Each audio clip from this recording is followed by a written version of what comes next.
Ya, bismillah. Pada dasar yang kita disebutkan, yaitu kita kembali kepada Al-Quran dan Sunnah dan pahaman sahabat Nabi Sallallahu Alaihi Wasallam. Para ulama hafizahumullah, rahimahumullah, yang sudah meninggal, hafizallahu yang masih hidup, ya, mereka menjelaskan, ya, mereka menjelaskan kepada kita bagaimana kita bisa benar mengikuti sahabat Nabi Sallallahu Alaihi Wasallam. Bukan mereka yang membuat pahaman sendiri, mereka menjelaskan kepada kita. Jelas. Karena itulah Al-Imam Asy-Syafi'i rahimahullahu taala, banyak asarnya beliau, ucapannya beliau rahimahullahu taala. Beliau berkata, jika kalian dapat pendapatan saya berselisih dengan sunnah Nabi Sallallahu Alaihi Wasallam, maka apa? Tinggalkanlah ucapan saya, pendapatan saya, dan mengikuti sunnah Nabi Sallallahu Alaihi Wasallam. Ini ucapan Asy-Syafi'i rahimahullahu taala, dan hampir sama ucapannya Imam Ahmad, hampir sama ucapannya Imam Malik dan Abu Hanifah. Yang maknanya di sini para ulama rahimahumullah, mereka sudah belajar lama, sudah baca lama.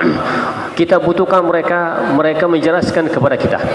Ya, jelaskan, karena kadang kalau kita baca satu ayat ini tidak cukup untuk menjelaskan satu masalah, harus menggunakan ayat yang lain, atau ada ayat yang mentafsirkan ayat yang lain, ada hadis yang mentafsirkan ayat tersebut.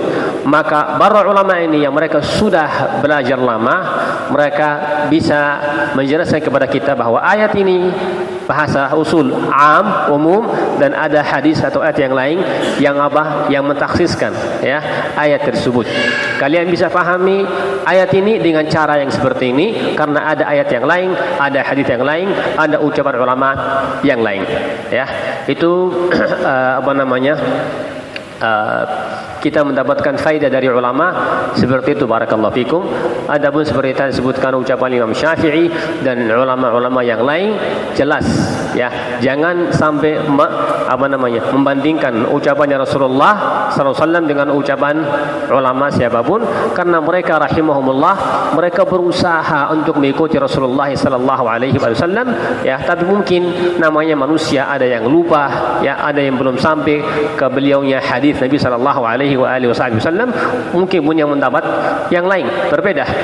Karena contoh Imam Syafi'i memiliki dua madhab, tahu ya, Imam Syafi'i ada madhab yang lama, ada madhab yang baru. Kenapa seperti itu? Yang lama beliau mungkin punya jawaban, ya, berbeda dengan madhab yang baru, karena yang barunya baru dapat hadis, ya, baru dapat hadis Rasulullah SAW, yang dengannya beliau membuat punya jawaban yang berbeda dengan jawaban yang lama, ya. Begitulah, hafizakumullah, insyaallah jelas.